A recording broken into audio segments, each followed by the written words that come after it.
ನಮಸ್ಕಾರ ಎಲ್ರಿಗೂ. ನಾನು ಡಾಕ್ಟರ್ ಭವ್ಯ, ಜನರಲ್ ಸರ್ಜನ್, MIO ತೀರ್ಥಹಳ್ಳಿ ಹಾಸ್ಪಿಟಲಲ್ಲಿ ಕನ್ಸಲ್ಟೆಂಟ್ ಸರ್ಜನ್ ಆಗಿ ಕೆಲಸ ಮಾಡ್ತಿದ್ದೇನೆ. ಇವತ್ತು ನಾನು ಬ್ರೆಸ್ಟ್ ಕ್ಯಾನ್ಸರ್ ಅಂದರೆ ಸ್ತನ ಕ್ಯಾನ್ಸರ್ ಬಗ್ಗೆ ಕೆಲವೊಂದು ಮಾಹಿತಿಗಳನ್ನು ಹಂಚ್ಕೊಳ್ತಾ ಇದ್ದೇನೆ. ಇತ್ತೀಚಿನ ದಿನಗಳಲ್ಲಿ 70 ವರ್ಷ ವಯಸ್ಸಿನ ಮೇಲ್ಪಟ್ಟ 5 ಜನ ಮಹಿಳೆಯರಲ್ಲಿ ಒಬ್ಬರಿಗೆ ಸರ್ವೇ ಸಾಮಾನ್ಯವಾಗಿ ಕಂಡು ಬರ್ತಾ ಇದೆ. ಸೆಲ್ಫ್ ಬ್ರೆಸ್ಟ್ ಎಕ್ಸಾಮಿನೇಷನ್ ಅಂದರೆ ನಮ್ಮ ಸ್ತನವನ್ನು ನಾವೇ ಪರೀಕ್ಷೆ ಮಾಡ್ಕೊಳ್ಳೋದು.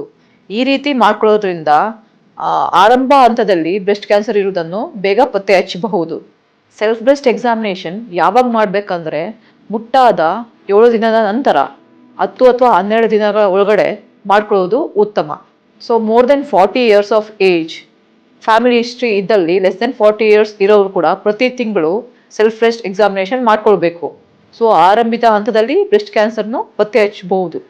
ಸೆಲ್ಫ್ ಬ್ರೆಸ್ಟ್ ಎಕ್ಸಾಮಿನೇಷನ್ ಮಾಡುವ ವಿಧಾನ ಈ ರೀತಿ: ಪ್ಯಾಡ್ ಆಫ್ ಫಿಂಗರ್ಸ್ ಇಂದ ಸೆಂಟರ್ ಅಂದರೆ ನಿಪ್ಪಲ್ ಏರಿಯಾಯಿಂದ ಸುತ್ತ ಪೆರಿಫೆರಿವರೆಗೂ ನೀವು ಈ ತರ ಮುಟ್ಟಿ 3 ಬೆರಳಲ್ಲಿ ಮುಟ್ಟಿ ನೋಡ್ಕೊಳ್ಬೇಕು. ಈ ತರ ಸುತ್ತ ಮುಟ್ಟಿ ನೋಡ್ಕೊಳ್ಬೇಕು. ನಂತರ ನಿಪ್ಪಲನ್ನು ಸ್ಕ್ವೀಸ್ ಮಾಡಬೇಕು, ಏನಾದ್ರು ಬ್ಲಡ್ ಡಿಸ್ಚಾರ್ಜ್ ಬರ್ತಿದೆಯಾ ಅಂತ ನೋಡ್ಬೇಕು. ನಂತರ ಕಂಕುಳಲ್ಲಿ ಮುಟ್ಟಿ ನೋಡ್ಬೇಕು.